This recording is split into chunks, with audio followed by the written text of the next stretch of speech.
تنها او ديكان شارتك سكان خلقك قرايتوا بلام شارتك حويزه سنتين حويزه حتى استهيس كسينا قرايتوا هيش خدمت كاريك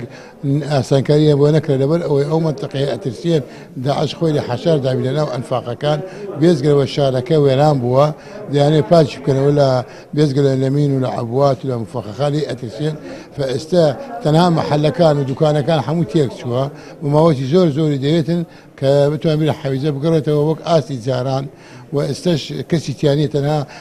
حج تيا لقر جيش تياها فاوانا الرجانا خلق بقرته ولا بل اوي اترسين الجاني خلق كله وقولا قيدا براستي حويزه بوشوازه باك نكراوا زور دي كان هيدا عشيتيا ماوا لبل اوي جيشك نسونا قرايدي كانوا تشيا كانوا بستانا كانوا بوشيوي كوا فاستتا شرب دوام الزقا وداعش خويا حشار داول لنا انفاق لنا بوري وكان مالكانا فخلق له اترسيتين حكومه واترسيتين كمدني كان زي المدبن